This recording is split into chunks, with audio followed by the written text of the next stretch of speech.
existência do Espírito Santo quanto um ser pessoal.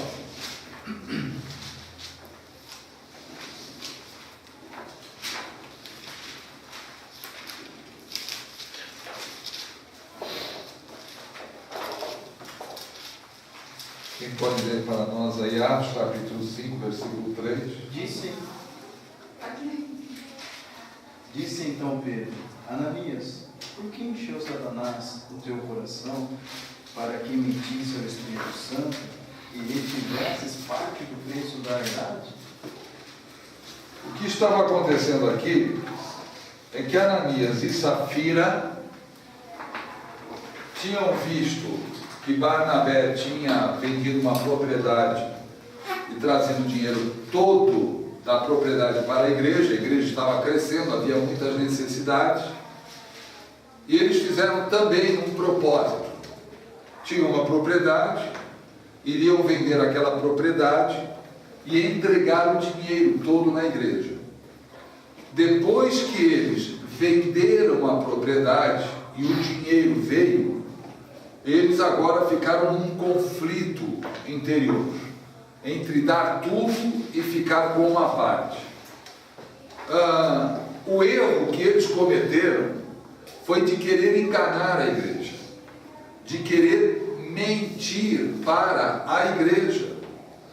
Quando Ananias chega com o valor e apresenta para Pedro, para os apóstolos, ele diz que aquele valor que ele estava entregando era o valor total da venda do terreno.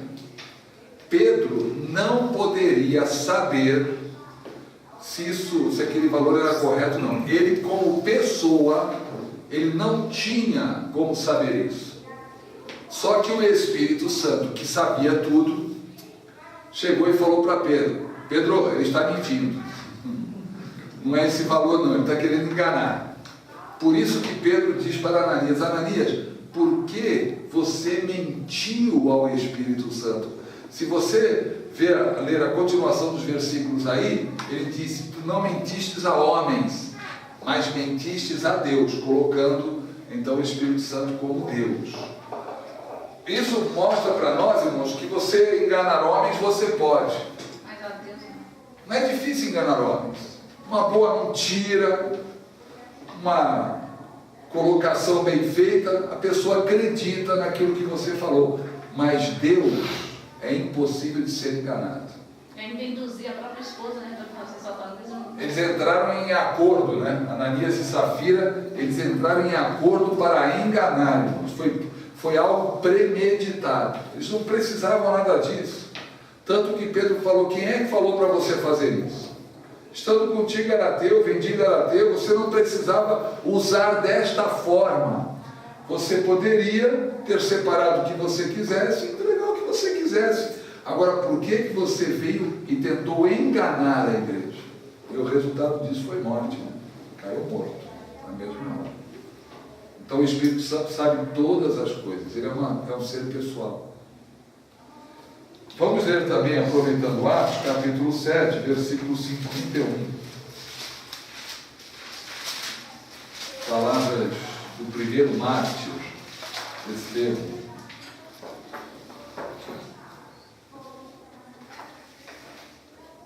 E Estevão terminou dizendo: como vocês são teimosos, como são duros de coração e surdos para ouvir a mensagem de Deus.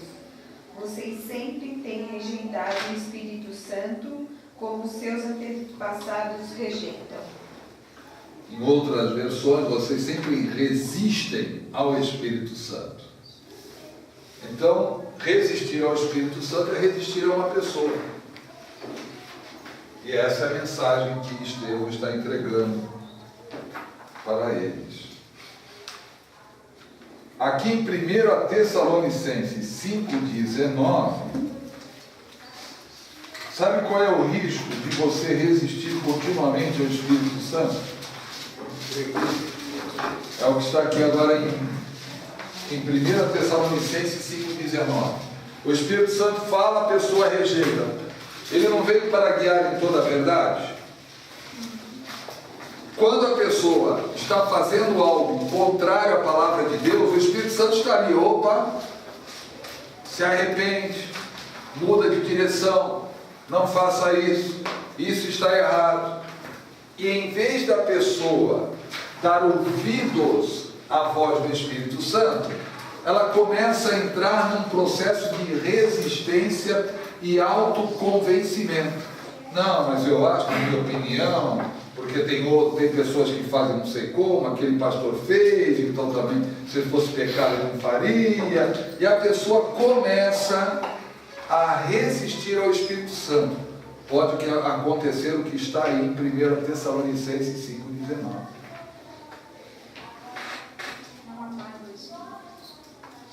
Não apagueis o Espírito, não extingais o Espírito. Sabe o que quer dizer isso, irmãos? O que quer dizer? Morte.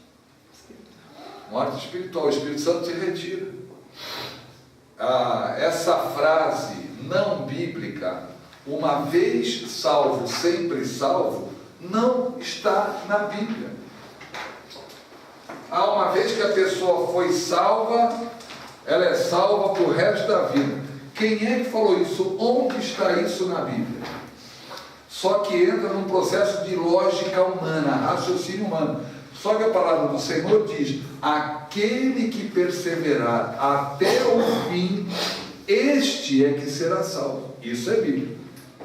Aqui, se Paulo está dizendo não extingais o Espírito Santo, não apagueis o Espírito Santo, significa que a pessoa resiste tanto ao Espírito Santo, não quer andar na verdade, não quer se sujeitar ao senhorio de Cristo, quer viver do jeito dela. Chega um momento que o Espírito Santo fala: olha, não tem mais o que fazer, não quer obedecer, não quer andar na verdade, não quer fazer a vontade do Senhor. Então não há mais o que nós fazermos aqui nesta vida. Vai embora. Se eu me arrependo de tudo aquilo que eu fiz, eu tinha o Espírito Santo, comecei desse jeito, uma situação ou outra, eu me arrependo, eu recebo esse Espírito de novo ou não? A pessoa que abandonou o Senhor é diferente de sair da igreja. A pessoa sair da igreja não quer dizer abandonar Jesus. A pessoa pode sair da igreja, ir para o mundão, mas lá no coração dela, ela ainda ama o Senhor. Ela sabe que está errando, fala: Senhor, eu sei que eu estou errado, eu quero voltar. É uma coisa. Mas depois que o Espírito Santo se retirou, porque a pessoa não quer mais fazer a vontade do Senhor, raramente ela consegue retornar. Raramente. Ou seja, a pessoa pode estar na igreja e está longe. Eu conheço pessoas que não conseguem voltar, sabem que estão erradas e não conseguem voltar para o Senhor. Agora, não é porque a pessoa está na igreja que ela tem o Espírito Santo. Tem pessoas que frequentam a igreja que nunca nasceram de novo. Elas já nasceram espiritualmente mortas, foram para a igreja e continuam espiritualmente mortas, mas sabem dar glória a Deus, aleluia, sabem dizer está amarrado, aprenderam a ler a Bíblia, cantam os cânticos. Isso não quer dizer que é salvo, irmãos. Jesus disse que quem não nascer de novo não verá o reino dos céus. Então tem pessoas, não é porque a pessoa está no mundão que ela está perdida eternamente, né? Alguém que foi da igreja, e não é porque está na igreja que está salvo. Tem pessoas que se decepcionaram. Às vezes a decepção com a igreja ou com alguma pessoa leva elas a um comportamento, mas lá no íntimo elas estão clamando ao Senhor, elas estão, vamos dizer assim, sangrando por dentro. Fala: Senhor, o Senhor não me chamou para isso, não é essa vida, está errado, me ajuda, me tira disso. Há um clamor no coração delas pelo Senhor. Por isso que só Jesus conhece o coração. Nós não podemos afirmar: aquela pessoa é salva e aquela é perdida. Estava na igreja, foi para o mundão, está perdida. Como é que nós podemos afirmar isso? Não pode julgar. Nós não conhecemos o coração das pessoas. O que você diria de Pedro se depois de andar 3 anos e meio com Jesus abandonasse a igreja, como ele fez? Voltou a pescar. Está vendo? Esse aí não tem jeito. Não serviu para nada. Não serviu para nada. Andou, falou, andou sobre as águas, teve revelação, né? E olha aí o final da vida dele, que não era o final. Jesus sabia que ele voltou àquela vida porque ele estava decepcionado com ele. Pedro tinha tido um encontro com ele mesmo, e aquele encontro com ele, revelando quem ele era de fato, trouxe uma tremenda decepção. Ele achava que ele era forte, poderoso, queria com Jesus até a morte, e descobriu que não era nada disso. Essa decepção com ele levou a fazer o que ele sempre fez, pescar. Olha, eu não sirvo para ser discípulo, eu achei que eu podia ir com ele até o fim, não fui, neguei ele 3 vezes, então agora só me resta fazer o que eu sempre fiz, vou pescar. E os outros que não sabiam o que fazer, vamos com ele também, se ele foi, nós vamos também. Mas Jesus sabia que agora Pedro estava pronto, até então ele não estava pronto.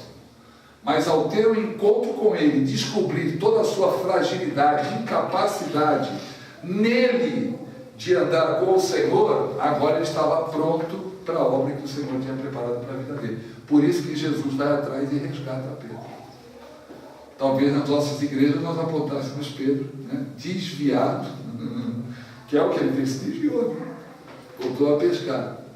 Mas Jesus conhecia o coração dele, por isso que só Deus conhece o coração. Infelizmente tem. Agora, não é porque é pastor que é salvo, viu? E tem gente que acha que quando atingiu o nível de pastor está salvo. Nada, irmão. O que é um falso pastor? É um não salvo, está ali, é pastor, mas não é salvo, é falso. Então diz assim, eu sou pastor, olha minha carteirinha, eu falei, você tem que tomar conta de alguma igreja, tem que consumir. Pastor é aquele que toma conta das ovelhas, que cuida da ferida. Salvação é coisa muito séria, irmão, muito séria. Então, se o Espírito Santo se retira, porque a pessoa começa a viver a vida como ela quer, ainda que permaneça na igreja. Não pensa que o Espírito Santo se retira porque a pessoa foi para fora da igreja e ele falou, bom, já que você saiu da igreja, eu saio de você também. É retaliação. Não é isso. Agora, tem gente dentro da igreja que o Espírito Santo já foi embora, mas está ali, frequenta culto toda semana. Mas não está ali, já. O Espírito Santo já não está mais ali. São aqueles que ficam 20, 30 anos religiosos. E não muda de jeito nenhum. São os religiosos, né? A pessoa é religiosa. Existe uma diferença entre ser espiritual e religioso. A aparência dos dois é semelhante. É o joio e o trigo. A diferença é que o joio não se curva, o trigo se curva. Vamos falar sobre os nomes do Espírito Santo. Outra coisa que nós vamos observar na Bíblia é que o Espírito Santo, ele é chamado por diversos nomes. Não é, na totalidade das vezes, Espírito Santo. Mas, para cada nomenclatura que ele recebe, para cada nome que ele recebe, indica uma faceta do Espírito Santo. Então, olha, o Espírito Santo é o nome que nós mais conhecemos e falamos, né, na igreja. Ele é chamado o Espírito Santo porque ele iniciou o processo de santificação. Por isso que é o Espírito Santo. É ele que nos santifica. A ênfase está na santidade.